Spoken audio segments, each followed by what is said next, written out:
Hi, Kristen Cranley, student number 091004790, with my final oral exam for responsive relationships. We'll start with question 1, building responsive and respectful relationships. Part 1, how can educators build responsive and respectful relationships with families that center on belonging and ensure families feel valued and connected to the school community?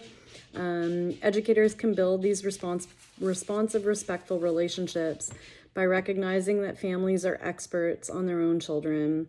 When we as educators approach families with curiosity rather than assumption, we can send the message that you belong here, not only your child, but your voice, your culture, and your experiences. Respectful relationships form when communication is ongoing, accessible, and rooted in empathy. This includes taking time to listen, adapting communication methods to meet family needs, and acknowledging challenges without judgment. All of these pieces help these families feel valued and connected, and we must understand that each family is unique and what works for one may not work for another. Question number 2 is to provide an example of a practice or strategy that promotes family inclusion and addresses a child's unique needs. We can do this by inviting families to share stories, traditions, or experiences in a way that feels comfortable for them. Through a conversation, a photo, a song, or an object that represents something meaningful to the family. It not only helps the educator understand the child more deeply, but it also communicates that the family's identity and values matter. Part number 3, how can educators ensure these partnerships remain equitable, inclusive, and focused on the well-being of the child? We can, reflect on our own biases and dynamics of the relationship we have with that family.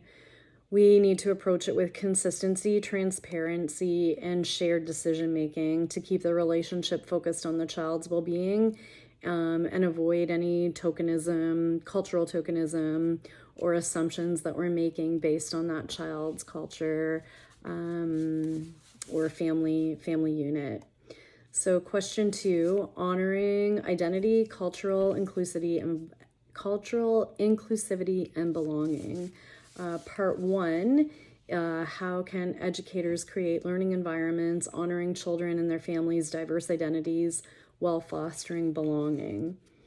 Educators can create learning environments that honor identity when children see themselves and their families, languages, and interests reflected in the classroom.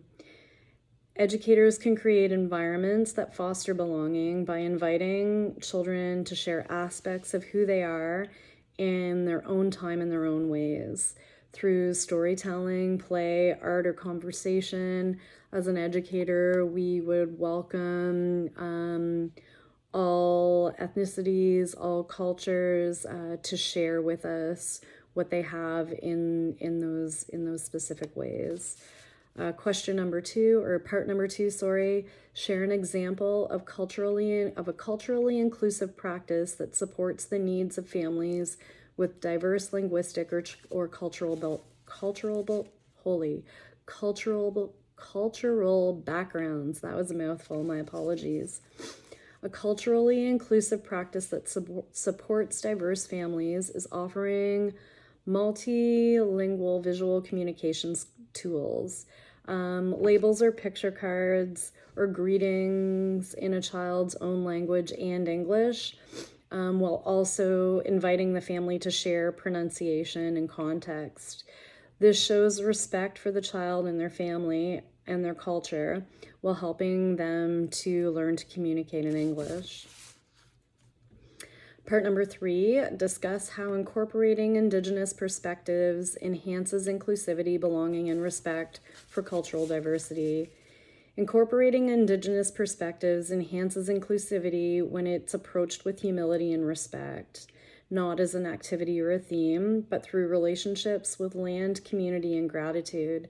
Simple practices like acknowledging the land, learning from nature, or engaging with stories and storytelling, and teachings provided or approved by Indigenous voices help build belonging without appropriation of sacred cultural elements. Question number 3, diverse strategies to meet diverse needs. Part 1, what specific actions can educators take to adapt their teaching practices to meet the unique needs of diverse families?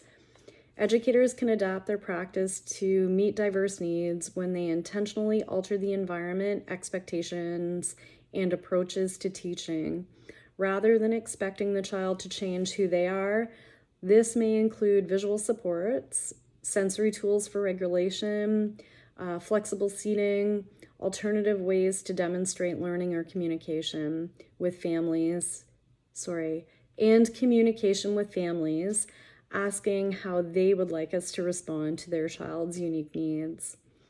To ensure learning materials are culturally appropriate and equitable, that was question number 2, How can educators ensure that learning materials and experiences are culturally appropriate, authentic, and equitable? We should critically think and evaluate our resources by asking ourselves who is represented, who's missing, who authored this, is it respectful or is it borrowing?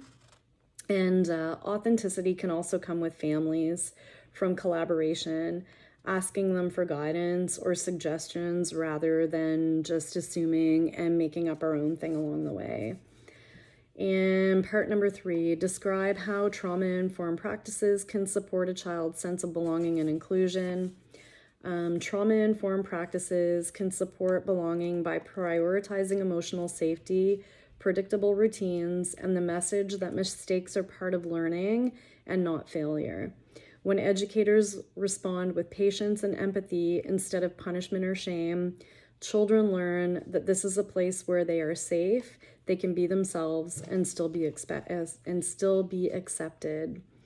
Question number 4, critical reflection and inclusive communication. Part 1, why is family-initiated communication essential in fostering belonging and responsive relationships?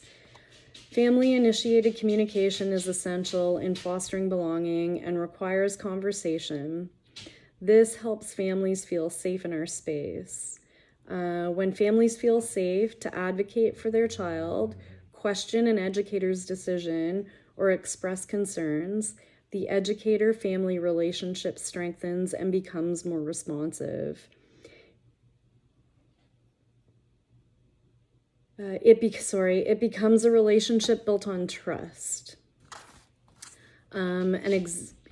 Part 2, an example of how reflective practice can help educators identify and dismantle harmful biases affecting their interactions with children and families.